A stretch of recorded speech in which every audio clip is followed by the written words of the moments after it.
PM Modi के गुजरात दौरे का दूसरा दिन। अहमदाबाद में 8,000 करोड़ के कई प्रोजेक्ट्स का उद्घाटन। पहली वंदे भारत मेट्रो को दिखाएंगे हरी झंडी। अमित शाह की आज जम्मू में चुनावी सभाएं। परेड किश्तवाड़ और रामबन में करेंगे रैली। 18 सितंबर को जम्मू कश्मीर में पहले फेज की वोटिंग। केजरीवाल 27 सितंबर को दिल्ली सीएम पद से देंगे इस्तीफा। इसी दिन मोदी का 74वां जन्मदिन। इस्तीफे के बाद विधायक चुनेंगे नया मंत्री। Kolkata rape murder. सीबीआई आज सुप्रीम कोर्ट में दूसरी रिपोर्ट दाखिल करेगी। पिछली रिपोर्ट में कई खुलासे। कोर्ट ने कहा था मामला गड़बड़ लगता है। जम्मू कश्मीर में 32 घंटे के भीतर छठा एनकाउंटर। पुंछ के बाद कठुआ में मुठभेड़ जारी। अब तक 5 आतंकी ढेर और 2 जवान शहीद। भोपाल, जबलपुर समेत मध्य प्रदेश के 38 जिलों में तेज बारिश का अलर्ट। यूपी में 4 नदियां उफान पर। 190 गांवों में आई बाढ़। आप देख रहे हैं की न्यूज, खबरों का सारथी।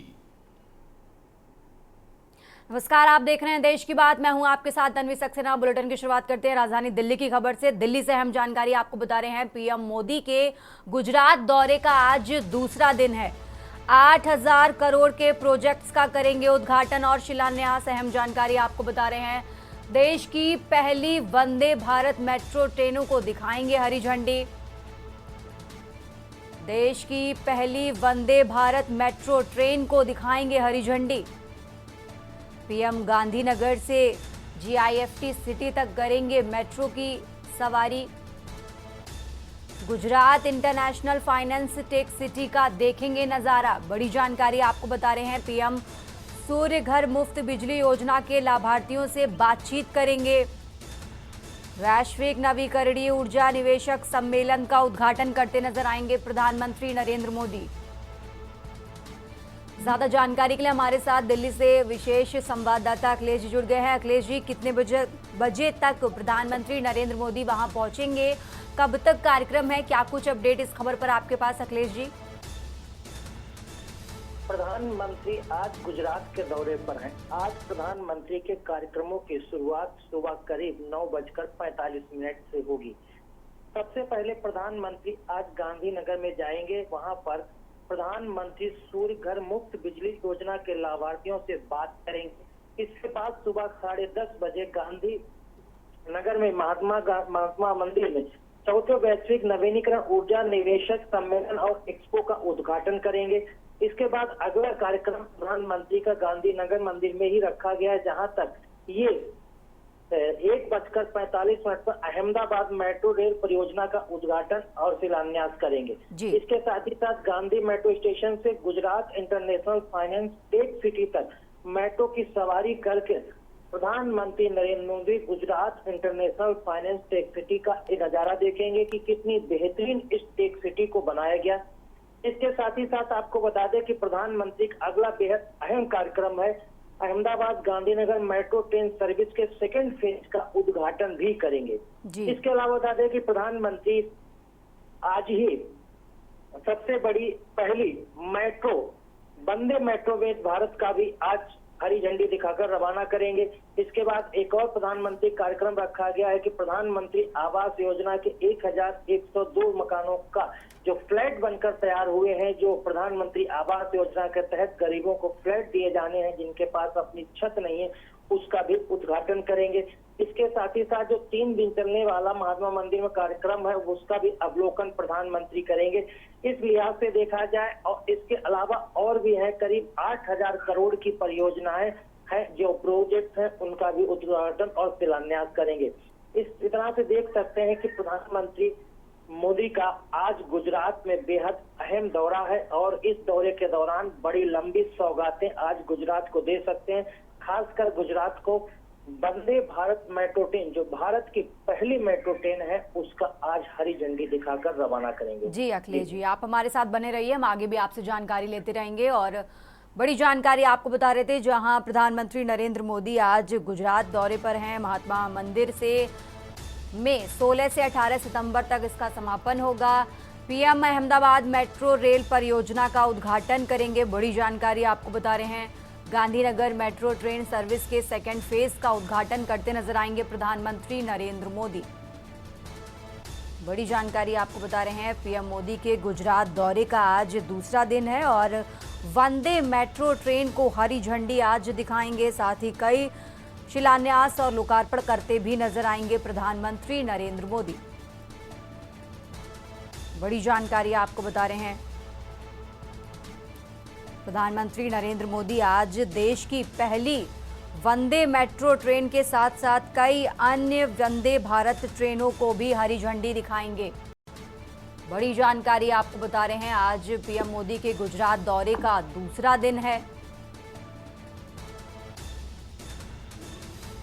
साथ ही अहमदाबाद में 8,000 करोड़ रुपए से अधिक की कई विकास परियोजनाओं का उद्घाटन और शिलान्यास करते नजर आएंगे प्रधानमंत्री नरेंद्र मोदी।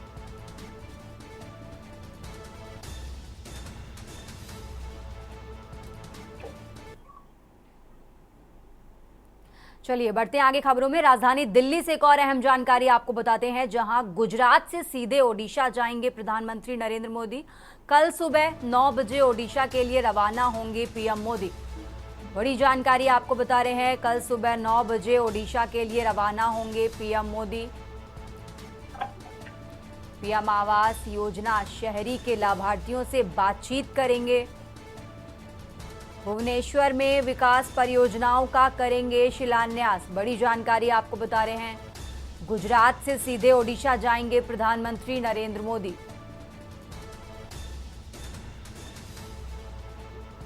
अहम जानकारी आपको बता रहे हैं, कल सुबह करीब 9 बजे ओडिशा के लिए रवाना होंगे पीएम मोदी। पीएम आवास योजना शहरी के लाभार्थियों से बातचीत भी करेंगे। भुवनेश्वर में विकास परियोजनाओं का शिलान्यास करेंगे प्रधानमंत्री नरेंद्र मोदी। बड़ी जानकारी आपको बता रहे हैं, दिल्ली से गुजरात से सीधे ओडिशा जाएंगे पीएम मोदी और कल सुबह 9 बजे ओडिशा के लिए रवाना होंगे पीएम मोदी।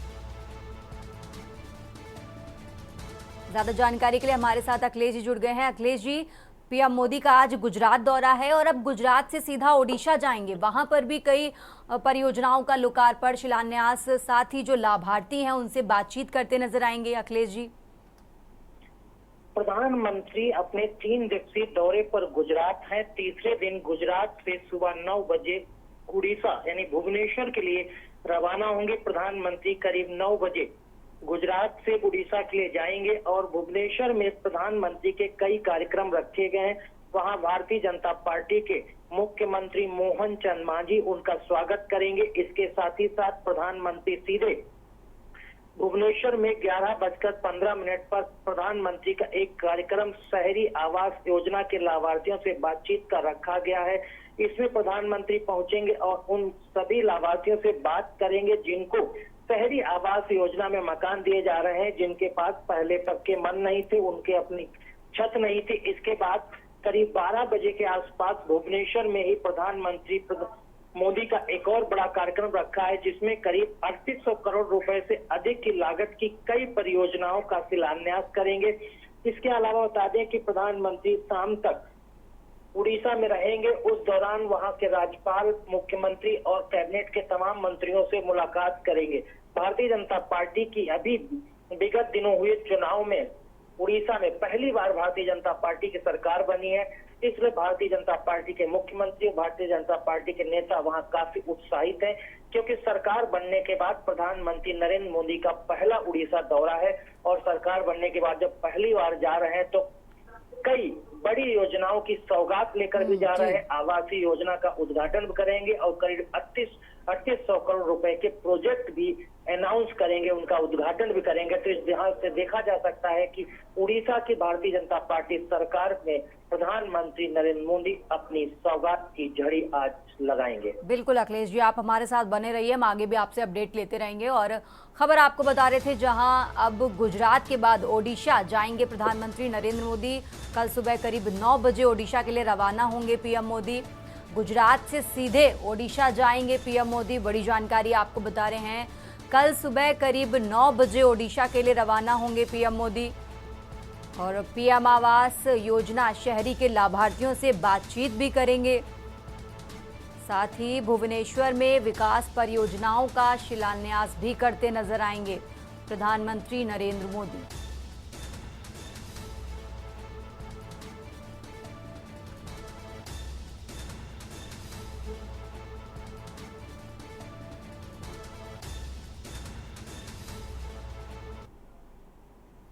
देश की बात में यहाँ रुकेंगे एक छोटे से ब्रेक के लिए। आप देख रहे हैं के न्यूज, खबरों का सारथी। देश की बात में एक बार फिर से आप सभी का स्वागत है और अहम जानकारी अब आपको राजधानी दिल्ली से बता रहे हैं, जहां जम्मू के चुनावी दौरे पर रहेंगे अमित शाह। बड़ी जानकारी आपको बता रहे हैं, गृह मंत्री अमित शाह 3 चुनावी सभाओं को आज संबोधित करेंगे। बड़ी जानकारी आपको बता रहे हैं, पहली सभा पडेर में, दूसरी किश्तवाड़ और तीसरी रामबन में होगी। आपको बता दें, जम्मू कश्मीर में 18 सितंबर को पहले चरण के लिए मतदान हो रहा है। बड़ी जानकारी आपको बता रहे हैं और आज पहले चरण के मतदान के लिए जो प्रचार है वो आज से बंद हो जाएगा और आज आखिरी दिन अमित शाह 3 रैलियों को संबोधित करते नजर आएंगे। बड़ी जानकारी आपको बता रहे हैं, जम्मू कश्मीर की 90 विधानसभा सीटों पर 3 चरणों में मतदान होना है और पहले चरण का मतदान 18 सितंबर को होना है, जिसके लिए आज प्रचार बंद हो जाएगा और आज आखिरी दिन गृह मंत्री अमित शाह 3 चुनावी सभाओं को संबोधित करते नजर आएंगे। बड़ी जानकारी आपको बता रहे हैं, पहली सभा पडेर में, दूसरी किश्तवाड़ में और तीसरी रामबन में होगी। बड़ी जानकारी आपको जम्मू कश्मीर विधानसभा चुनाव से जुड़ी बता रहे हैं, जहां जम्मू कश्मीर की 90 विधानसभा सीटों पर 3 चरणों में मतदान होना है। पहले चरण का मतदान 18 सितंबर को और इसी के लिए आज चुनाव प्रचार थम जाएगा। आपको बता दें, दूसरे चरण का मतदान 25 सितंबर को होना है और तीसरे चरण का मतदान 1 अक्टूबर को होगा और 3 फेज में वोटिंग होगी जम्मू कश्मीर की 90 विधानसभा सीटों पर। पहले चरण की वोटिंग के लिए आज चुनाव प्रचार थम जाएगा और आज आखिरी दिन गृह मंत्री अमित शाह 3 चुनावी सभाओं को संबोधित करते नजर आएंगे। ज्यादा जानकारी के लिए हमारे साथ अखिलेश जी जुड़ गए हैं। अखिलेश जी, जम्मू कश्मीर में 370 खत्म होने के बाद पहली बार विधानसभा चुनाव हो रहे हैं। भारतीय जनता पार्टी कितनी मजबूती से आगे बढ़ रही है जम्मू कश्मीर विधानसभा चुनाव को लेकर? आज गृह मंत्री अमित शाह 3 जगह रैलियों को संबोधित करेंगे। अखिलेश जी, भारतीय जनता पार्टी जम्मू कश्मीर के विधानसभा चुनाव में कोई कसर नहीं छोड़ता चाहती है और इसी को लेकर भारतीय जनता पार्टी के टॉप स्टार प्रचारक लगातार ताबड़तोड़ चुनावी जनसभाओं को संबोधित कर रहे हैं। आज केंद्रीय गृह मंत्री अमित शाह का जम्मू दौरा है। इससे पहले प्रधानमंत्री भी ताबड़तोड़ चुनावी रैली कर चुके हैं। आज प्रधानमंत्री की रैलियों के बाद आज गृह मंत्री अमित शाह की 3 चुनावी रैलियां भारतीय जनता पार्टी ने आयोजित की हैं। पहली चुनावी जनसभा पडेर और दूसरी किश्तवाड़ और तीसरी रामबन में आयोजित होगी। आपको बता दें कि भारतीय जनता पार्टी किसी भी तरह से इस बार जम्मू कश्मीर के चुनाव में कोई कसर इसलिए नहीं छोड़ना चाहती है क्योंकि भारतीय जनता पार्टी का जो संकल्प पत्र है, जिसका लॉन्च भी अमित शाह के हाथों किया गया था। अमित शाह ने जम्मू में जाकर विधानसभा चुनाव के लिए जो संकल्प पत्र भारतीय जनता पार्टी का जारी किया था, उसमें तमाम योजनाएं की घोषणा की थी कि डल झील को इंटरनेशनल वर्ल्ड क्लास बनाया जाएगा। इसके साथ ही साथ छात्रों को जो 10वीं तक पढ़ रहे हैं उनको टैबलेट दिया जाएगा, मोबाइल दिया जाएगा, स्मार्टफोन दिया जाएगा। जिनके पास घर नहीं उनको आवासीय योजना के तहत घर दिया जाएगा। जो बच्चे यूपीएससी की तैयारी करना चाहते हैं उनको मुफ्त कोचिंग की व्यवस्था के साथ ही साथ 10,000 रुपए को उनको और भी व्यवस्था की जाएगी। रोड है जो उनको बनाया जाएगा, टूरिस्ट को विकसित किया जाएगा, सुरक्षा व्यवस्था और कड़ी की जाएगी। आतंकवाद अपनी आखिरी सांसें गिन रहा है, उसको खत्म किया जाएगा। और इसके साथ ही साथ कहा कि जो जम्मू कश्मीर का पुराना दर्जा था वो अब कभी वापस नहीं आ सकता है, इतिहास बन गया है। तो इस तरह के चुनावी समीकरणों के साथ, चुनावी रणनीति के साथ आज अमित शाह अपनी तीनों रैलियों में इन्हीं सभी योजनाओं का जिक्र करेंगे, इन्हीं सभी का ऐलान करते नजर आएंगे और इन्हीं दावों के साथ भारतीय जनता पार्टी के प्रत्याशियों के लिए जम्मू कश्मीर की जनता से जिताने की अपील भी करेंगे। बिल्कुल, भारतीय जनता पार्टी पूरी ताकत झोंक रही है जम्मू कश्मीर विधानसभा चुनाव को लेकर। अखिलेश जी, आप हमारे साथ बने रहिए, हम आगे भी आपसे जानकारी लेते रहेंगे। और खबर आपको जम्मू कश्मीर विधानसभा चुनाव से जुड़ी बता रहे थे, जहां आज 3 जगहों पर गृह मंत्री अमित शाह चुनावी रैली को संबोधित करते नजर आएंगे। आपको बता दें, जम्मू कश्मीर में पहले चरण के लिए 18 सितंबर को मतदान होना है और आज चुनाव प्रचार थम जाएगा। यहां रुकेंगे एक छोटे से ब्रेक के लिए, जल्द हाजिर होंगे। आप देख रहे हैं के न्यूज, खबरों का सारथी। ब्रेक से वापस आ गए और देश की बात में अब बात करेंगे यूपी के प्रयागराज की, जहां उत्तर मध्य रेलवे में स्वच्छता पखवाड़े का आयोजन किया गया। 17 सितंबर से 15 अक्टूबर तक चलेगा स्वच्छता पखवाड़ा। बड़ी जानकारी आपको बता रहे हैं, 17 सितंबर से 15 अक्टूबर तक चलेगा स्वच्छता पखवाड़ा। सरकार की योजना के तहत स्वच्छता पखवाड़े का आयोजन। स्वभाव स्वच्छता, संस्कार स्वच्छता की थीम पर आयोजित। सरकार की योजना के तहत स्वच्छता पखवाड़े का आयोजन किया गया है, जो 17 से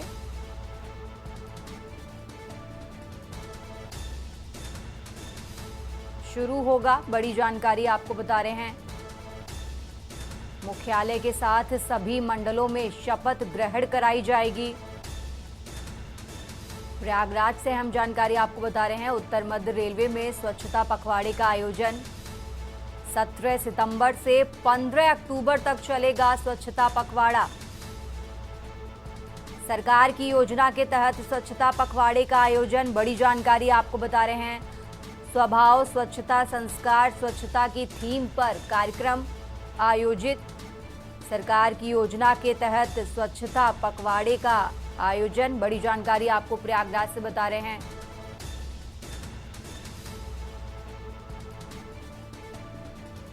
साइकिल जागरूकता रैली वृक्षारोपण के साथ होगा शुभारंभ।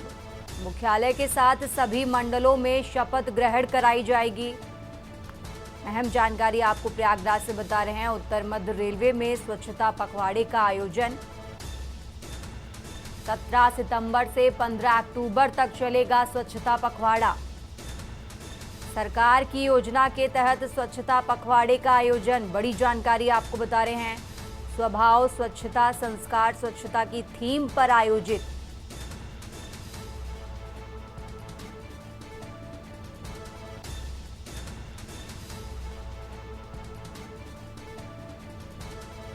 ज्यादा जानकारी के लिए हमारे साथ संवाददाता मधुर जुड़ गए हैं। मधुर, सबसे पहले तो हमारा सवाल ये है कि जो इसकी थीम दी गई है, स्वभाव स्वच्छता और संस्कार स्वच्छता, हम चाहेंगे आप हमारे दर्शकों को इसको डिस्क्राइब करें, विस्तार से बताएं।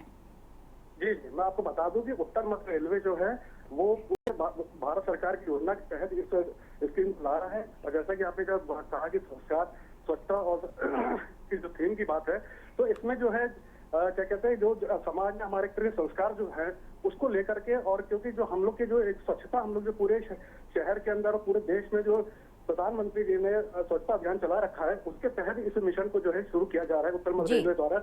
और इसमें मेन जो उसका वो है कि वो संस्कार को भी देख रहे हैं और स्वच्छता को भी देख रहे हैं। तो स्वच्छता को जो है पूरी तरीके से उसको सर्वोपरि रखा जा रहा है कि जो भी हमारे आसपास के जो भी लोग हैं, वो आसपास के लोग, वो हर तरीके से स्वच्छता को जो प्राथमिकता दें और देश को, केवल शहर को ही नहीं पूरे देश को जो स्वच्छ रखें। तो ये पूरा जो हमारा मिशन है भारत सरकार योजना के तहत है।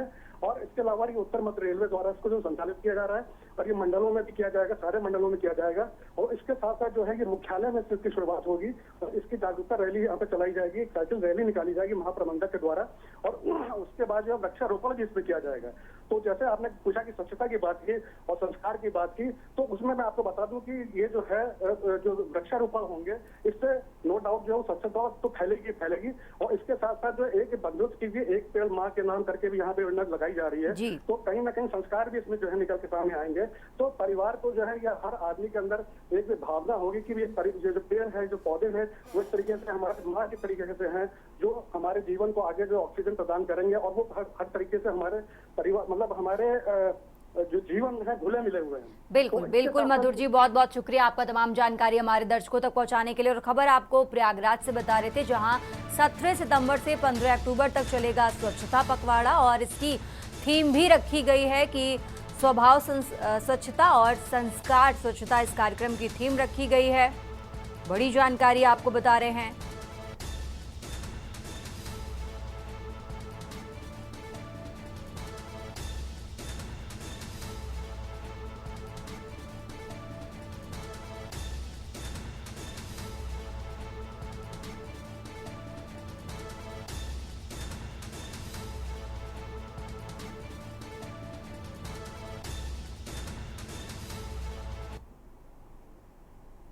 वक्त हो चला एक छोटे से ब्रेक का।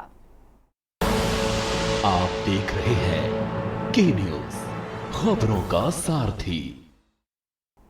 देश की बात में एक बार फिर से आप सभी का स्वागत है। और अब खबर आपको संभल से बता रहे हैं। संभल से अहम जानकारी आपको बता रहे हैं, जहां संभल में भीषण सड़क हादसा, मौके पर 4 लोगों की हुई दर्दनाक मौत और 5 लोग गंभीर रूप से घायल। बड़ी जानकारी आपको बता रहे हैं। रजपुरा थाना में अनूप शहर स्थित गांव भोपतपुर की घटना है। संभल से खबर आपको बता रहे हैं, जहां सड़क किनारे बैठे लोगों को तेज रफ्तार कार ने रौंदा। मौके पर 4 लोगों की हुई दर्दनाक मौत, 5 गंभीर रूप से घायल। हादसे के बाद कार चालक कार छोड़कर मौके से फरार। रजपुरा थाना में अनूप शहर स्थित गांव भोपतपुर की घटना आपको बता रहे हैं। संभल से अहम जानकारी, जहां सड़क किनारे बैठे लोगों को तेज रफ्तार कार ने रौंदा। मौके पर 4 लोगों की दर्दनाक मौत, 5 लोग गंभीर रूप से घायल। और हादसे के बाद कार चालक कार छोड़कर मौके से हुआ फरार। बड़ी जानकारी आपको बता रहे हैं।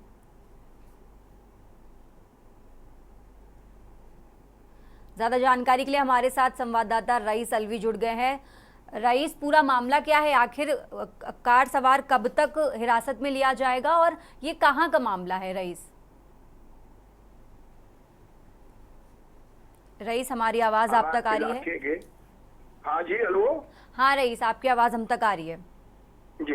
रजपुरा थाना इलाके के अनूप साहब रोड स्थित भूकंपुर गांव की ये घटना पूरी बताई जा रही है, जहाँ पर मोनी के लिए किसान जो है अपने खेतों के लिए निकले थे। इसी दौरान सड़क किनारे कुछ किसान बैठ गए और बैठने के दौरान तभी तेज रफ्तार से बुलेरो गाड़ी आ रही थी और जो सड़क किनारे किसान लोग बैठे हुए थे उनको गाड़ी ने रौंद दिया और जिसके दौरान 5 लोगों की मौके पर ही मौत हो गई, जिसमें 4 लोगों की मौत हो गई। एक की हालत बहुत ही नाजुक बताई जा रही है, तो 4 लोगों की दर्दनाक मौत हो गई। 5 लोगों जो है गंभीर रूप से घायल बताया जा रहा है, जिनकी हालत नाजुक बताई जा रही है और हाई सेंटर रेफर कर दिया गया है, अलीगढ़ रेफर कर दिया गया है। और पुलिस जो है मौके पे पहुंच गई है, शांति व्यवस्था बनी हुई है। आला अधिकारी भी घटना स्थल की जानकारी ले रहे हैं, लेकिन जो पिकअप गाड़ी ड्राइवर है वो मौके से फरार चल रहा है। पुलिस उसी लगातार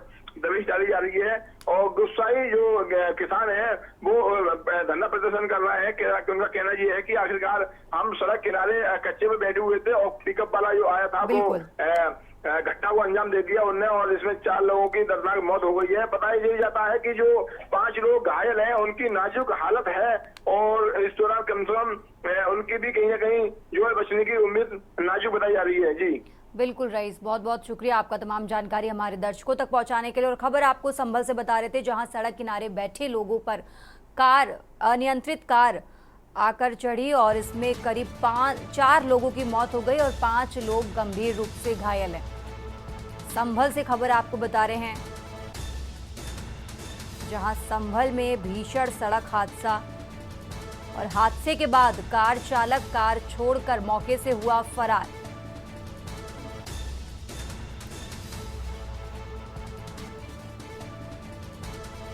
सड़क किनारे बैठे लोगों को तेज रफ्तार कार ने रौंदा।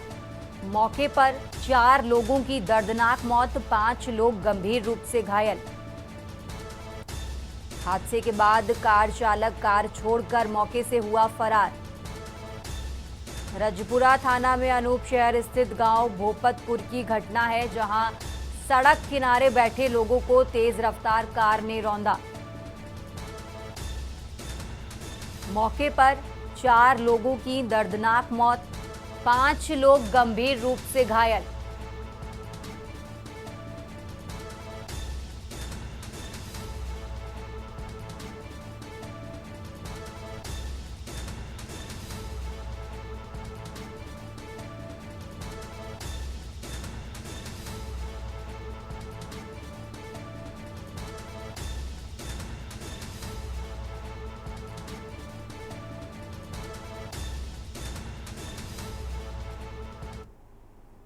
खबरों में आगे बढ़ते हैं और अब खबर आपको राजधानी लखनऊ से बताते हैं। लखनऊ से अहम जानकारी, जहां ट्रेनों को निशाना बनाने वाले मॉड्यूल की तलाश।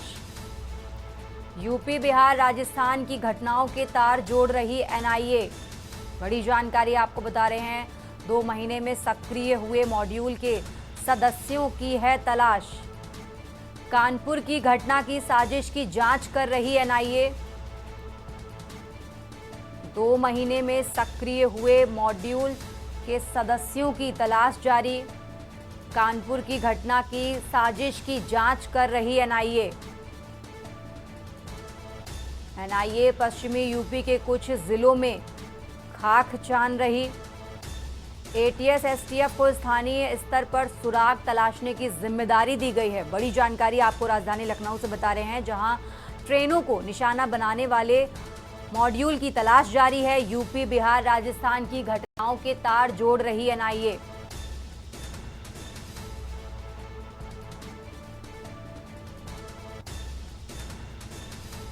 कानपुर की घटना की साजिश की जांच कर रही एनआईए। अहम जानकारी आपको बता रहे हैं।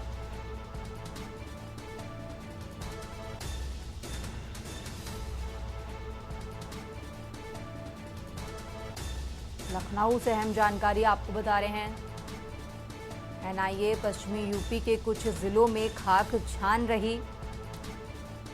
एटीएस एसटीएफ को स्थानीय स्तर पर सुराग तलाशने की जिम्मेदारी।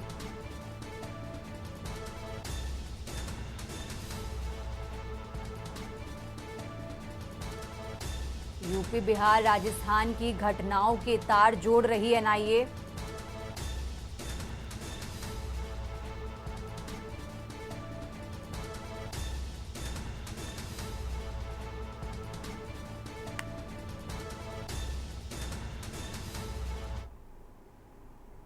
खबरों में आगे बढ़ते हैं और अब बात कर रहे हैं कासगंज की, जहां 2 दोस्तों ने मिलकर तीसरे दोस्त को मारा चाकू।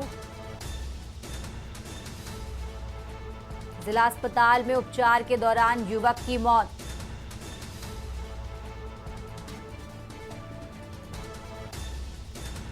मामूली विवाद में मारा चाकू। दिल्ली से अपने घर आ रहे थे तीनों दोस्त। बड़ी जानकारी आपको बता रहे हैं। दिल्ली में प्राइवेट कंपनी में काम करते हैं तीनों दोस्त। सिड़पुरा थाना क्षेत्र के गांव कलानी का रहने वाला है मृतक। पुलिस ने मृतक के शव को पोस्टमार्टम के लिए भेजा। बड़ी जानकारी आपको बता रहे हैं।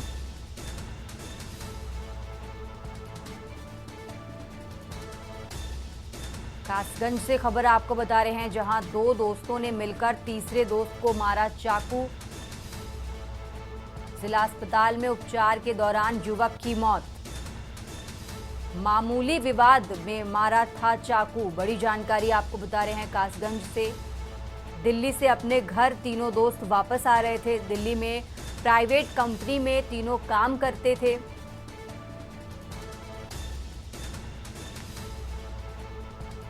सिड़पुरा थाना क्षेत्र के गांव कलानी का रहने वाला है मृतक।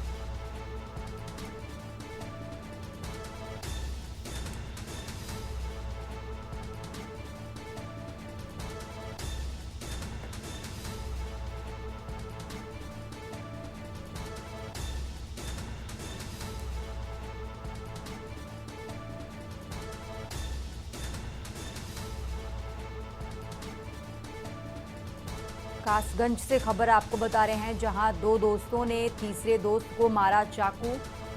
मामूली विवाद में तीसरे दोस्त को मारा चाकू। और आपको बता दें, तीनों दोस्त दिल्ली में प्राइवेट कंपनी में काम करते हैं।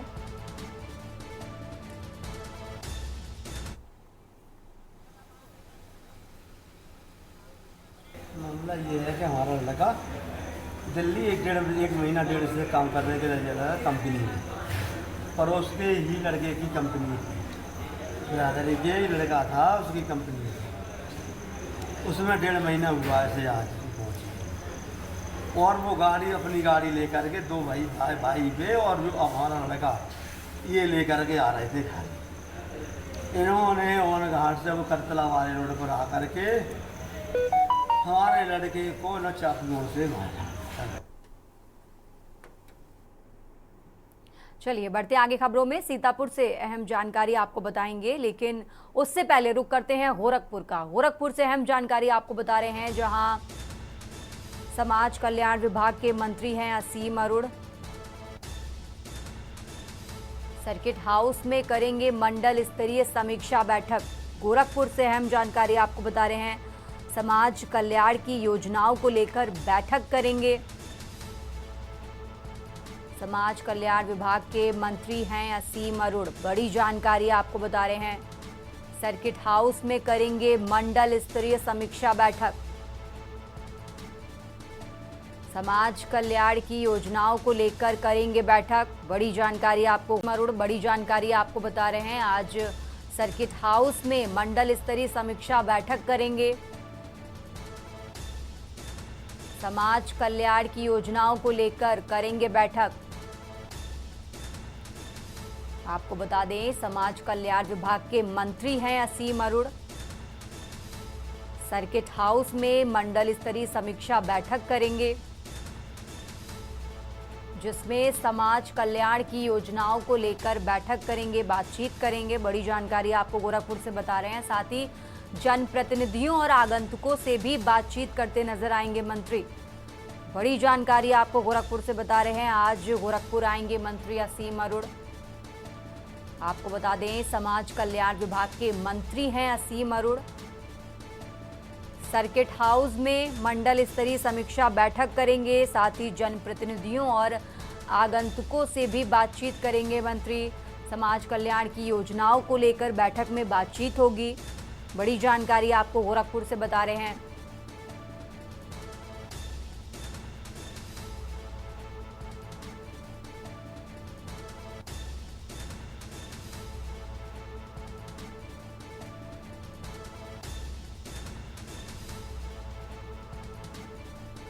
बड़ी जानकारी आपको गोरखपुर से बता रहे हैं, आज गोरखपुर आएंगे मंत्री असीम अरुण। समाज कल्याण विभाग के मंत्री हैं असीम अरुण। बड़ी जानकारी आपको बता रहे हैं।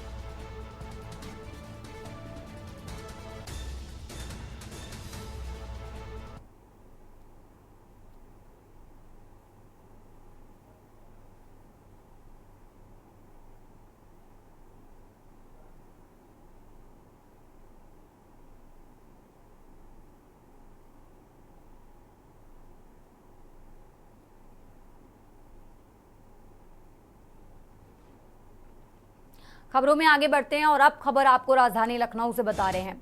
मरीजों से अच्छे व्यवहार की मिलेगी ट्रेनिंग। लखनऊ से अहम जानकारी आपको बता रहे हैं, यूपी के सरकारी अस्पतालों में मिलेगी ट्रेनिंग, ताकि मरीजों के साथ अच्छा व्यवहार किया जाए।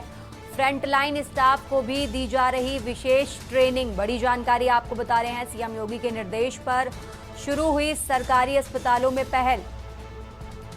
फ्रंटलाइन स्टाफ को भी दी जा रही विशेष ट्रेनिंग। बड़ी जानकारी आपको राजधानी लखनऊ से बता रहे हैं, सीएम योगी के निर्देश पर शुरू हुई सरकारी अस्पतालों में पहल।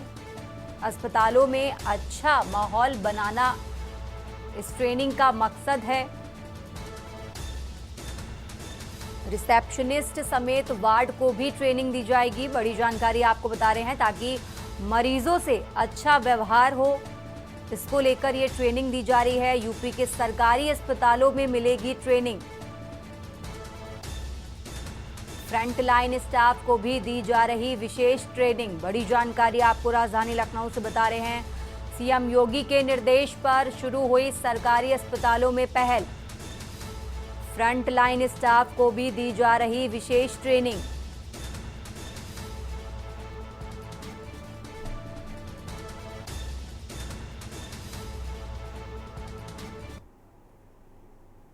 देश की बात में यहाँ रुकेंगे एक छोटे से ब्रेक के लिए।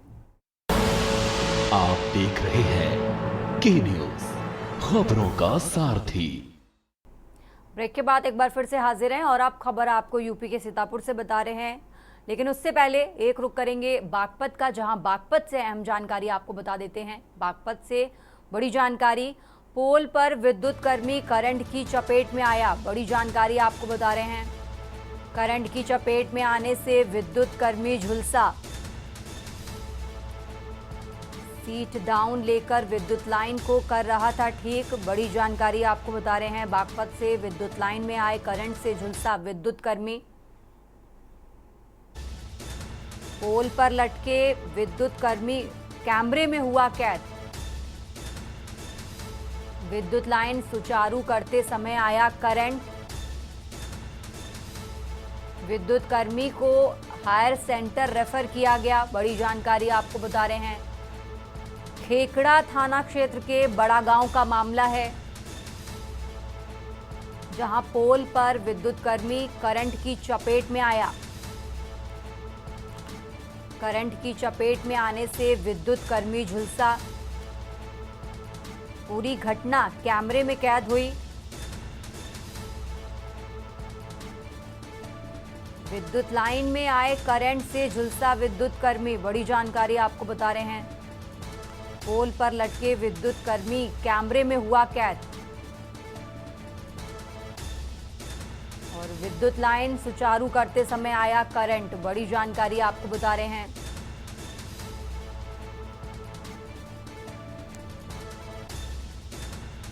खेकड़ा थाना क्षेत्र के बड़ा गांव का मामला आपको बता रहे हैं। बागपत से खबर, जहां पोल पर विद्युत कर्मी करंट की चपेट में आया। करंट की चपेट में आने से विद्युत कर्मी झुलसा। सीट डाउन लेकर विद्युत लाइन को कर रहा था ठीक। विद्युत लाइन में आए करंट से झुलसा विद्युत कर्मी। पोल पर लटके विद्युत कर्मी हुआ कैमरे में कैद। विद्युत लाइन सुचारू करते समय आया करंट, जिसके बाद विद्युत कर्मी को हायर सेंटर रेफर किया गया। बागपत से खबर आपको बता रहे हैं।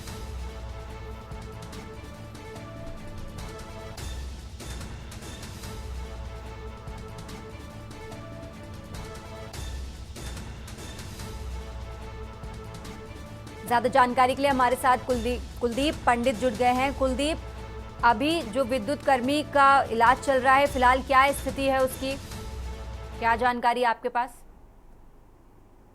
मामला जो खेकड़ा थाना क्षेत्र है, खेकड़ा थाना क्षेत्र के बड़े गांव का है, जहां पर एक विद्युत कर्मी था जो विद्युत लाइन को सुचारू रूप से कर रहा था, क्योंकि काफी समय से जो बरसात चल रही थी, बारिश के कारण विद्युत आपूर्ति पूरी तरीके से ठप हो चुकी थी। तो उसको सुचारू रूप से करने के लिए जो संविदा कर्मी भी है ये ऊपर चढ़ा हुआ था, तभी एकदम विद्युत करंट तेज हुआ और तेज करंट होने के कारण वो झुलस गया है। हालांकि उसको हायर सेंटर मेरठ के लिए रेफर किया गया है और उसकी हालत नाजुक बनी हुई है। लेकिन कहीं ना कहीं साफ तौर पर देखा जा सकता है कि जिस तरह से विद्युत लाइन में करंट आया है, तो कहीं ना कहीं उसमें लापरवाही देखी जा रही है। जी बिल्कुल, इतनी बड़ी लापरवाही सामने आई है। कुलदीप, बहुत बहुत शुक्रिया आपका तमाम जानकारी हमारे दर्शकों तक पहुंचाने के लिए। और खबर आपको बागपत से बता रहे थे, जहां सीट डाउन लेकर विद्युत लाइन को विद्युत कर्मी ठीक कर रहा था और उसी वक्त करंट आने से विद्युत कर्मी झुलसा, जिसके बाद उसे हायर सेंटर रेफर किया गया है।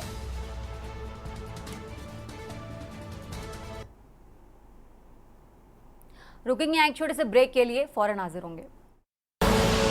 आप देख रहे हैं के न्यूज, खबरों का सारथी। देश की बात में एक बार फिर से आप सभी का स्वागत है और अब बात करेंगे जम्मू कश्मीर की, जहां जम्मू कश्मीर से अहम जानकारी आपको बता रहे हैं।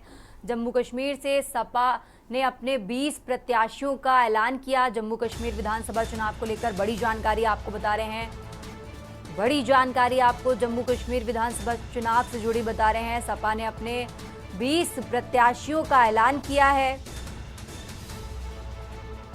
बांदीपोरा से गुलाम मुस्तफा सपा के प्रत्याशी, कुपवाड़ा से साहिबा बेगम सपा की प्रत्याशी। बड़ी जानकारी आपको बता रहे हैं। विजयपुर विधानसभा से इंद्रजीत समाजवादी पार्टी के प्रत्याशी। उधमपुर वेस्ट से साहिल मनहास सपा के प्रत्याशी। बड़ी जानकारी आपको बता रहे हैं। जम्मू कश्मीर विधानसभा चुनाव में समाजवादी पार्टी ने उतारे अपने प्रत्याशी। सपा ने 20 प्रत्याशियों का किया ऐलान। ईदगाह विधानसभा से महराजुद्दीन अहमद प्रत्याशी। बारामूला से मंजूर अहमद सपा के होंगे प्रत्याशी। बांदीपोरा से गुलाम मुस्तफा सपा के प्रत्याशी। बड़ी जानकारी आपको बता रहे हैं जम्मू कश्मीर विधानसभा चुनाव से जुड़ी, जहां समाजवादी पार्टी ने अपने 20 प्रत्याशियों का ऐलान किया है।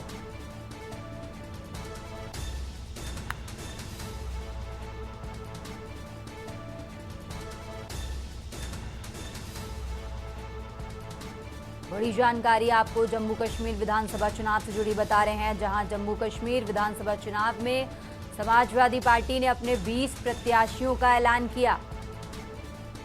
आपको बता दें, ईदगाह विधानसभा से महराजुद्दीन अहमद प्रत्याशी। बारामूला से मंजूर अहमद सपा के होंगे प्रत्याशी। बड़ी जानकारी आपको बता रहे हैं। बांदीपोरा से गुलाम मुस्तफा सपा के प्रत्याशी। कुपवाड़ा से साहिबा बेगम सपा की होंगी प्रत्याशी। विजयपुर विधानसभा से इंद्रजीत समाजवादी पार्टी के प्रत्याशी। बड़ी जानकारी आपको बता रहे हैं। उधमपुर वेस्ट से साहिल मनहास सपा के प्रत्याशी। जम्मू कश्मीर विधानसभा चुनाव में समाजवादी पार्टी ने उतारे अपने प्रत्याशी। आपको बता दें, सपा ने 20 प्रत्याशियों का किया ऐलान।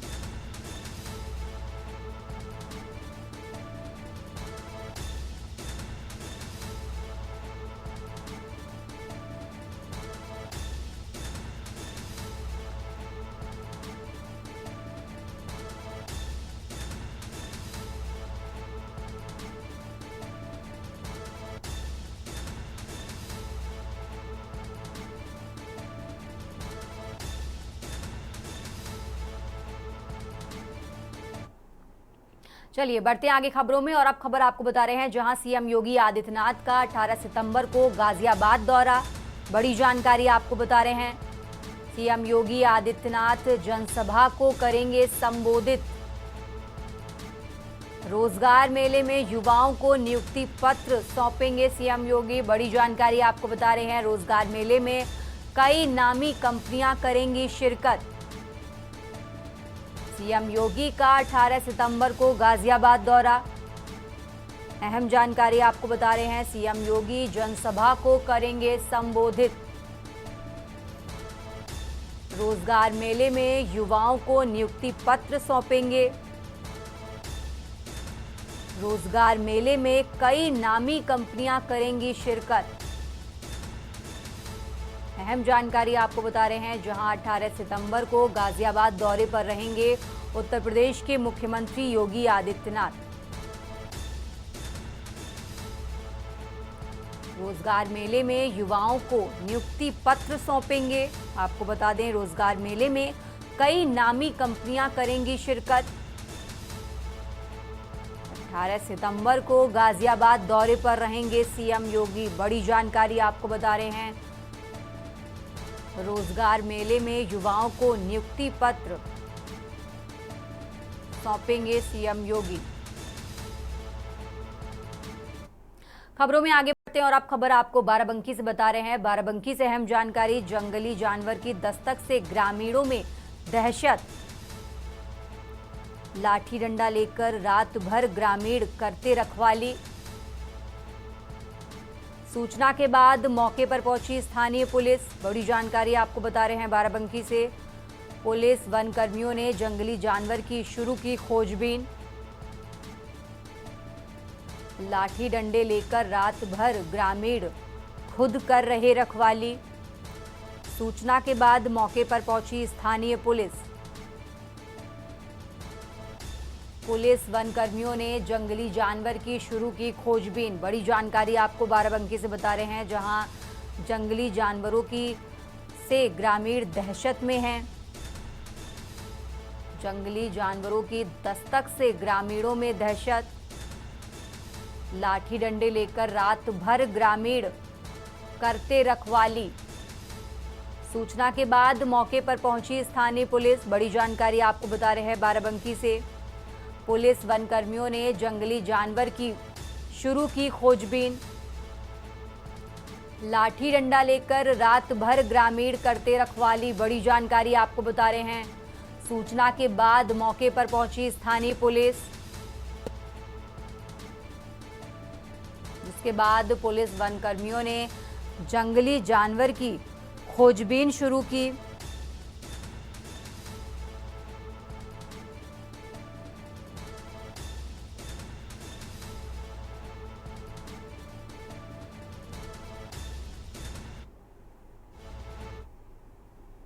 रुक करते हैं अगली खबर का। यूपी के मेरठ से अहम जानकारी आपको बता रहे हैं। मेरठ से बड़ी जानकारी आपको बता रहे हैं। 3 मंजिला मकान गिरने का मामला।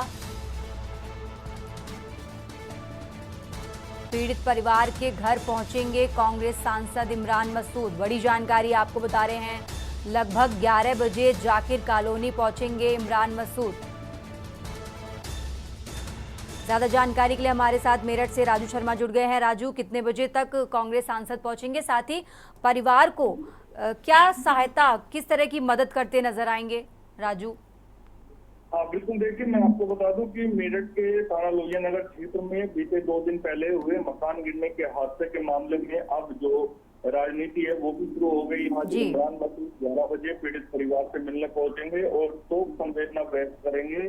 साथ ही जो मेरठ जिले के प्रभारी मंत्री है, कैबिनेट मंत्री उत्तर प्रदेश सरकार में धर्मपाल सिंह, वो भी 12 बजे पहुंचेंगे। स्थल का जो निरीक्षण है, घटना स्थल का, वो निरीक्षण करेंगे। साथ ही पीड़ित परिवार से भी मिलेंगे, क्योंकि इस पूरे हादसे में 3 मंजिला जो मकान था वो गिरने की वजह से 10 लोगों की मौत हो गई थी और 5 लोग जो गंभीर रूप से घायल हो गए थे, उनका जिला अस्पताल में अभी भी उपचार चल रहा है। जो राजनीति है वो भी इस पूरे मामले में शुरू हो गई है। कल ही उत्तर प्रदेश सरकार के राज्य मंत्री सोमेंद्र तोमर पहुंचे थे और तमाम जो सपा के लीडर है, चाहे मेरठ शहर के रफीक विधायक जो है रफीक अंसारी, उनकी बात हो, अतुल प्रधान विधायक की बात हो, वो भी कुछ पहुंचे थे। और आज इमरान मसूद यानी कि कांग्रेस के जो लीडर है, सांसद है इमरान मसूद, सहारनपुर से आज लगभग 11 बजे मेरठ की जाकिर कॉलोनी घटनास्थल पर पहुंचेंगे और पीड़ित परिवार से मिलकर शोक संवेदना व्यक्त करेंगे।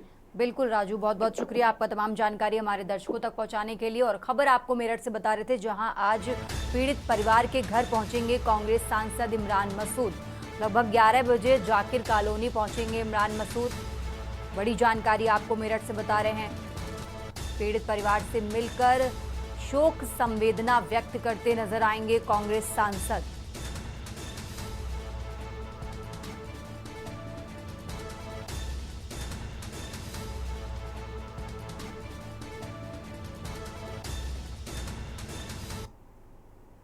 देश की बात में फिलहाल इतना ही। आप देखते रहिए के न्यूज इंडिया। आप देख रहे हैं के न्यूज, खबरों का सारथी।